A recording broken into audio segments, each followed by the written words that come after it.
Hey guys, it's Sasha, and today I'm here with another recent reads video. So the first read I'm going to talk about is Winter by Marissa Myers. Now, as you can see, Idol isn't even there anymore. That's because I let my sister read it, I let my cousin borrow it, and mostly this happened because of my cousin, but like all of this and whatnot happened because sort of some of that was for me, not a lot of it, but you know.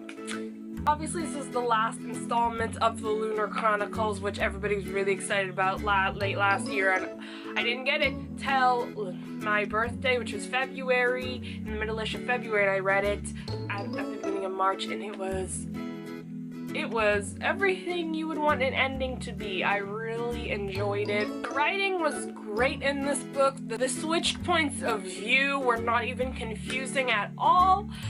Lavanya is by far one of my favorite book villains. I did feel like some of the situations were kind of repetitive because it felt like every character got there, like they were in danger for a little bit, they might have gotten captured, but then they did get saved, and I sort of felt that that was a little bit repetitive, and I also felt like the danger didn't really feel as raw and like serious because it was almost like a movie where you know the good guys or main good guy is not going to die at all. So that took an element of suspense and angst out of it for me. However, the characters, obviously I love all the characters. I even love Lavanya. Hate me. I loved how it ended. I can't wait for the graphic novel coming out from Eco's perspective after this series. I can't wait for that. I rated this book 5 stars, and I would definitely recommend it to anybody who likes YA science fiction and YA fairy tale retellings. The next book I read was The Adventures of Huckleberry Finn, and I had to read this for school. It has all the original illustrations and original complete manuscript or whatever. This is the first time reading this for school. This is like my third time reading this as a book. I obviously really enjoy Huckleberry Finn's character. He's very funny. Mark Twain's writing is really interesting. It really tells a story. All of his characters are always interesting characters. Sometimes they're not likable, but all of the characters he always introduces into his stories, they add a flavor, and it just makes for a really good, if this was like a stew or something, it'd be a really good stew. The difficult part of this book was the written dialect. He writes it like how they would speak it, so it is a little hard to follow sometimes. You have to like really concentrate on reading. But I rated this book 4 stars, and I recommend it if you like Mark Twain's writing, if you like classics, if you like Tom Sawyer. Even though I like Tom Sawyer better than Huckleberry Finn, it's still a really good book. The next book I read was the third part of the Lord of the Rings book, The Return of the King. I've talked about Tolkien in some of my other recent reads. This book is really good. These books, you can't really rush through them.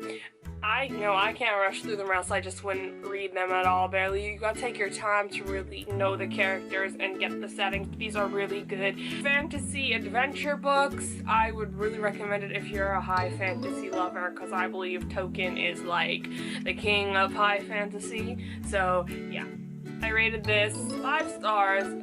Obviously, if you like high fantasy, as I said, if you like classics, because I do believe it should be a classic. The next book I read was Up From Slavery by Booker T. Washington, and this is about him. It's autobiography. He writes it himself.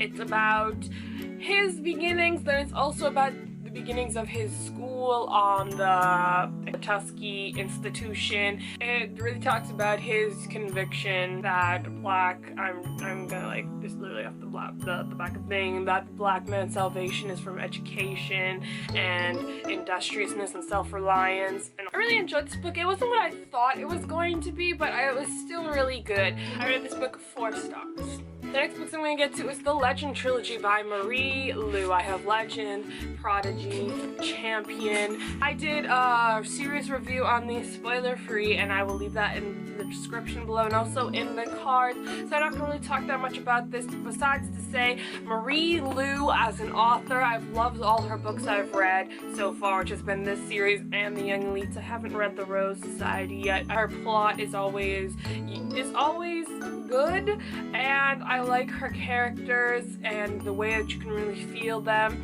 I love this trilogy because it didn't really have trilogy syndrome where the first book is good, the second book is just there, and then the third book comes back to be all right. All of the books were really good in their own right. Now, I rated Legend 4 stars, Prodigy 4 stars, and Champion 3.8 stars. Now, if you want to know more about my thoughts on these books, check out my review. And the last and final book I'm going to be talking about in this recent reads video is A Boy From C11, case 9164, a memoir by Harvey Ronglen. It is written about his perspective when he was living in an orphanage, what's it called again? The Minnesota State Public School for Dependent and Neglected Children. This takes place around, I believe, the Great Depression from when he entered, and it is really interesting to get a person's view. He talks a lot about the good and the bad. He's not biased. I also like to see how being in a large institution affected these children, including him as himself, because he talks about a lot about how the living in the orphanage, how it felt, because in this orphanage they split up into like children into different age groups and by their sex, obviously. So I believe he was in a cottage with like 30 other kids that was like, let's say 11 to 6 years of age, and there's like one matron with 30 kids and maybe like 1 or 2 helpers, but that's not really enough attention that a child needs, you know, like to grow and like thrive upon love. And it's really interesting to hear his perspective on all that, and he does talk about how some kids that came out of there, you know, they turned out fine, and other kids, they like became alcoholics like himself, drug abusers, they got into prison, suicide, a whole bunch of other things. So it was just really interesting to hear. This was a short but sweet book, and I really enjoyed it. I rated this book 4 out of 5 stars. That is all for now. I'll catch y'all later. Don't forget to check out my BookLure and all my other social media links. They'll be in the description down below. Add me as a friend on GOODREADS. That should also be in the description down below. But for now, I'll catch y'all later. Bye!